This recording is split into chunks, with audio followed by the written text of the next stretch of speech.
అధికారంలో ఉన్న BRS party చేసిన కొన్ని తెలిసి చేసిన తప్పిదాలు తెలియక చేసిన తప్పిదాలు మేము ప్రతిపక్షంలో ఉన్నాం, ప్రతిపక్షంగా కొట్లాడతామని ఆ పార్టీ మొదటి నుంచి చెప్తోంది.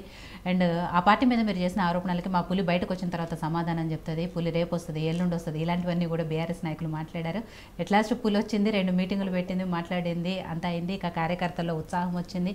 రేపు పార్లమెంట్ ఎలక్షన్స్లో మ్యాక్సిమం సీట్లు గెలుచుకుంటామన్న ధీమాలో బీఆర్ఎస్ పార్టీ నాయకులు ఉన్నారు. బట్ ఆ పార్టీలో లోపల ఏం జరుగుతుంది అనేది అందరికీ తెలుస్తున్న విషయమే. సిట్టింగ్ ఎంపీలు, ఎమ్మెల్యేలు, నాయకులు చాలామంది వెళ్ళిపోతున్నా కూడా కేసీఆర్ గారు వాటి గురించి ఎక్కడా మాట్లాడట్లేదు. ముఖ్యంగా కవిత, ఆయన కూతురే, ఆవిడ అరెస్ట్ అయినా కూడా దాని మీద కూడా ఆయన ఎక్కడా మాట్లాడకపోవటము అనేది రాజకీయంగా కొంత చర్చకు దారితీస్తోంది. సో దీని వెనుక బీజేపీ ఉందా, కాంగ్రెస్ ఉందా, ఇవన్నీ కూడా తర్వాత అంశాలు. ముఖ్యంగా కేసీఆర్ గారి ఈ మౌనం వెనుక కారణాలు ఏమై ఉండొచ్చు? వాస్తవికంగా తెలంగాణ ఉద్యమకారుడిగా కేసీఆర్ను అందరం గౌరవిద్దాం. అయితే ఉద్యమం సమయంలో ఏమన్నాడంటే, తెలంగాణ ఏర్పడితే నేను కావలి కుక్కలాగా ఉంటా, నాకేం అవసరం లేదు, నా పిల్లలు అమెరికాలో ఉన్నారని చెప్పాడు. ఇక్కడికి వచ్చిన తర్వాత కేటీఆర్ గారు మంత్రి చేసిండు, కవితకు ఎంపీ టికెట్ ఇచ్చిండు, ఓడిపోగానే ఇమ్మీడియట్గా ఎమ్మెల్సీని చేసిండు. వినోద్ కుమార్ కరీంనగర్ ఓడిపోతే ఇమ్మీడియట్గా ఆయన కూడా చేసిండు. సంతోష్ కుమార్ను వాళ్ళ మరదల కొడుకును రాజ్యసభ చేసిండు. అంటే తెలంగాణ ఉద్యమంలో అనేక మంది పాల్గొన్న వాళ్ళు త్యాగాలు చేశారు, కుటుంబాలు నాశనమైన. ఫర్ ఎగ్జాంపుల్ శ్రీకాంతాచారి తల్లి ఉంది, కుయ్యోమరో అని అరిచింది, నాకు ఏదైనా ఇవ్వండి అని చెప్పి. ఆ శ్రీకాంతాచారి చనిపోయే ముందలు కూడా పెట్రోల్ కిరోసిన్ పోసుకొని తెలంగాణ ఉద్యమానికి ఊపిరిపోచాడు. ఒక క్రొవ్వు తెలగడానికి ఎట్లయితే మనం దీపం కిరోసిన్ ఎట్లా పోస్తున్నాం, తను తెలంగాణ ఉద్యమం ఊపిరిపోసాడు, ఊపిరిపోసి మరణించే ముందు కూడా జై తెలంగాణ అని మరణించాడు. అటువంటి కుటుంబానికి కనీసం ఒక చిన్న పదవేలే. కానీ కవిత ఓడిపోతే ఇమీడియట్గా ఎమ్మెల్సీ ఇచ్చాడు.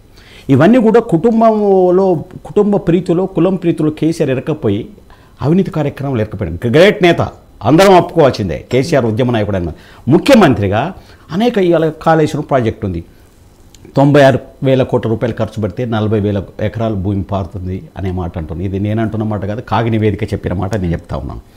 ఇట్లా అనేక రకాలుగా మూలిగే నక్క మీద తాటిగా పడ్డట్టుగా ఇప్పటికే ఒక రోకు ఈ అవినీతి ఆరోపణలో, ఇప్పుడు ఒక రోకు నేషనల్ డ్యామ్ వాళ్ళు పరిశీలకులు అవుతుండ్రో వాళ్ళు కూడా ఏంటంటే డ్యామ్ పర్యవేక్షణ లేకపోవడం వల్ల వర్షాలు పడ్డప్పుడు పడకముందు ఒకసారి, పడిన తర్వాత కూడా పరిశీలన చేయాల్సిన అవసరం ఉంది.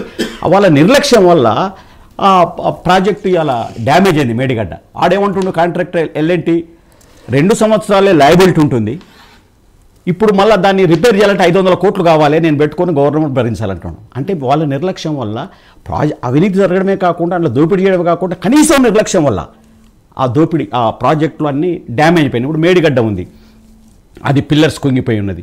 తర్వాత మల్లన్న సాగర్ ఉంది. మల్లన్న సాగర్ అనేది భూకంపం వస్తే అది పగిలిపోయి, అది ఏమంటారు మేడం, భూకంపం వస్తే రాళ్ళను కూడా బద్దలు కొట్టేంత శక్తి ఉందట అక్కడ కట్టొద్దు అంటే చెప్పే పరిశీలకులు, నిపుణులు చెప్తే కూడా వినకుండా అది కట్టడం జరిగింది. ఈ రీతిగా ఇప్పుడు సుందిల్లా మిగతా ప్రాజెక్టు కూడా రంధ్రాలు పడి నీళ్లు కారే పరిస్థితి ఉన్నది. ఇప్పుడు నీళ్లను కూడా ఖాళీ చేశారు.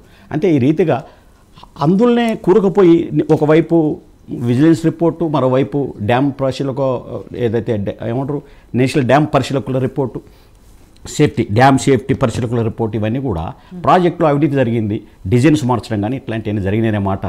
ఒకవైపు అదే వాళ్ళను కుంగదీస్తే, ఓటమి ఒక భాగం కుంగదీస్తే, రెండో భాగం అవినీతి కుంగదీస్తే, మూడో భాగంలో మూలిగే నక్క మీద తాటికాయ పడ్డట్టుగా కవిత అరెస్ట్ కూడా కేసీఆర్ గారిని సంక్షోభాలకు, ఆత్మవిశ్వాసం కోల్పోయే పరిస్థితికి తీసుకొచ్చింది.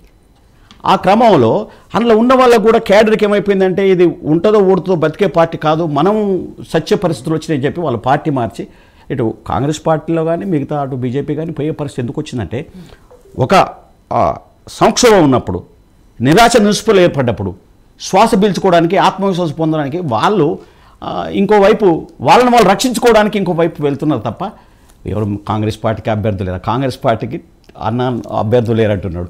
కాంగ్రెస్ పార్టీ వాళ్ళు వస్తున్నారు.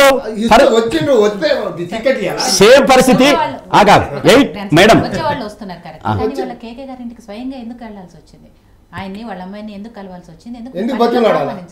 ఎవరు ఎవరిని కలిసిరు? కాంగ్రెస్ పార్టీ కేకే గారినా, వారి కూతుర్ని ఏదో రావాలని చెప్పేది ఇన్వైట్ చేశారని చెప్పి నేనేమంటున్నా అంటే, కాంగ్రెస్ పార్టీ ఇన్వైట్ చేసేది 88 సీట్లు ఇస్తే మీకు last time Congress party Telugu Desam పార్టీని అడ్రస్ లేకుండా చేయాలని చెప్పి మీరు అబ్సల్యూట్ మెజార్టీ ఇచ్చారు. అవును, అదే సేమ్ పరిస్థితి అదే జరుగుతూ ఉంది. వారు చేసిన చర్యలు వారికే దెబ్బ తగులుతుంది తప్ప మరొకటి కాదు. నేను అంటున్నది మీరు రానిండి పార్టీ వాళ్ళు వస్తారు, కానీ మీ కాంగ్రెస్ పార్టీలో నాయకులు అనేటోళ్ళు లేరా? మీరు కాంగ్రెస్ పార్టీలో ఎప్పటి నుండే చేస్తున్నారు కదా, మరి మీకెందుకు ఇస్తాలేదు టికెట్? ఇప్పుడే గుంజుకొని టికెట్ ఇవ్వాల్సిన అవసరం నాకు ఇచ్చుడు ఇవ్వకపోవడం అనేది టికెట్ ఎందుకు ఇస్తున్నారు? అంటే మేడం అక్కడ పరిస్థితులను బట్టి గెలుపు దిశలో ఆలోచన చేసి వచ్చినోడు పరిస్థితులు కాంగ్రెస్ పార్టీలో ఉన్న వాళ్ళు ఇంకొక దగ్గర అడ్జస్ట్మెంట్ చేస్తారు, ఏదో పద్ధతిలో అడ్జస్ట్మెంట్ చేస్తారు. అంటే కాంగ్రెస్ పార్టీలో వ్యక్తి గెలవనట్టే కదా మీ అంచనా ప్రకారం, పక్క పార్టీ నుంచి వచ్చిన అంటే వాళ్ళకి టికెట్ ఇస్తే వాళ్ళకి గెలవనట్టు కాదు, సామాజిక కోణం. రంజిత్ రెడ్డి గారు, సునీత మహేందర్ రెడ్డి గారు, ఎవరు వచ్చినా మేడం మా పార్టీలో ఉన్న వాళ్ళను సాక్రిఫైస్ చేపించి వాళ్ళు వేరే జీవోలు కూడా తీశారు. కాంగ్రెస్ లో పని చేస్తేనే టికెట్లు అని ఇంతకుముందు ఒక ఏమంటారు అగ్రిమెంట్ మీరు అన్నది ఏకీభవిస్తూ మొన్న ఏదో అది జీవో కూడా వెళ్ళలేదు, గవర్నమెంట్ వెబ్సైట్ కూడా ఎక్కడ పెట్టలేదు. సరే ఏదో చేసిరు, అట్లా ప్రజల నుంచి విమర్శలు రావడంతో ఏమంటే సీఎం గారు వాపస్ తీసుకొని దాన్ని అట్లా బ్రేక్ చేయండి, ఎక్కడ అనౌన్స్మెంట్ చేయొద్దు అని చెప్పండి. నిజమే, సహేతుకమైన విమర్శలు వస్తే డెఫినెట్గా రిసీవ్ చేసుకొని సవరించుకునేందుకు కాంగ్రెస్ పార్టీ సిద్ధంగా ఉంది, ప్రజల కోసం ప్రజాపాలన అందిస్తుంది. అంతకుముందు గేట్లు కూడా ఎక్కని అంటే వెళ్ళడానికి అవకాశం లేని పరిస్థితి, ఎమ్మెల్యేలకే ముఖ్యమంత్రి కలవని పరిస్థితి. వాళ్ళ సాధారణ ప్రజలు కూడా బహిరంగంగా ఓపెన్గా వాళ్ళ విజ్ఞాపన పత్రాలు సమర్పిస్తూ ఉన్నారు. ఇవాళ నిజంగా కూడా రాష్ట్రంలో ఇవాళ ధరణి వెబ్సైట్లో జరిగిన కుంభకోణాలు కానివ్వండి, అలా సరే నీటి ప్రాజెక్టులో జరిగిన కానీ, ఇప్పుడు ఫర్ ఎగ్జాంపుల్ మేడం ఖమ్మం ప్రాజెక్టులో సీతారాం ప్రాజెక్టు ఉంది, అంతకుముందు Indira project, Indira Sagar project, Rajiv project రెండింటిని కలిపి ఒకటి ఉమ్మడిగా చేశారు, డిజైన్ మార్చిండ్రు. 1,556 కోట్లు ఖర్చు పెడితే 4 లక్షల ఎకరాల భూమి పారే పరిస్థితి ఉండే. ఇవాళ దాన్ని 1,555 కోట్ల నుంచి 23 కోట్లకు పెంచి 8 కోట్ల రూపాయలు ఖర్చు పెడితే ఒక్క నీటి చుక్క కూడా మారలే. ఈ రీతిగా ప్రజాధనం, ఇప్పుడు రంగారెడ్డి మహబూబ్నగర్ ప్రాజెక్టు ఉంది, అక్కడ కూడా రీడిజైన్ చేసి అక్కడ కూడా ప్రాజెక్టు నిర్మాణం చేసి డబ్బులు ఖర్చు పెడితే ఒక్క ఎకరం ఒక్క సుక్క నీరు మారలేదు. 69 జీవో ప్రకారంగా ఉమ్మడి ప్రభుత్వంలోనే ఉమ్మడి ఆంధ్రప్రదేశ్లో రేవంత్ రెడ్డి గారు Mahabubnagar and Kodangal project Mahabubnagar Kodangal project మంజూరు చేయించుకుంటే రేవంత్ రెడ్డి మీద కోపంతో ఆ ప్రాజెక్ట్ అమలు చేయలేదు. ఇవన్నీ ఇప్పుడు ఏది డబుల్ బెడ్రూమ్ అన్నారు, మన అది తర్వాత ఇంకోటి ఏంది మేడం అంటే దళిత బంధు అన్నారు. సీఎంఏ స్వయంగా ఏం చెప్పిండు, 30% ఎమ్మెల్యేలు కమిషన్ తీసుకుంటూ అందరి జాతకం నా దగ్గర ఉందన్నాడు. అంటే ఈ రీతిగా ఆ ఎమ్మెల్యేస్ అవినీతిని కూడా కంట్రోల్ చేయలేని పరిస్థితి ఉన్నది. ఎందుకు అవినీతిని కంట్రోల్ చేయలేకపోయారంటే కేసీఆర్ గారు ఫామ్ హౌస్కి పరిమితం కావడం వల్ల, కుటుంబంలో కూడా అధికార పెత్తనం కోసం పోటీ పడడం వల్ల, ఈ పరిణామంలో పాలన గాలికి పోవడం వల్ల అవినీతికి అడ్డదారులు 100% మీరు చేస్తారని ఉద్ధరించి వచ్చారు కదా, 420 అబద్ధాలు ఆడి వచ్చారు కదా, ఒక్కటన్నా అమలు చేసిరా? 180 కోట్ల అప్పు తెచ్చుకున్నారండి. ఇప్పుడు 100 రోజులు దాటింది, రోజుకు 180 కోట్ల అప్పు తెచ్చి ఈ ప్రభుత్వాన్ని నడుపుతున్నారు. మీరు చేసిన అప్పులకు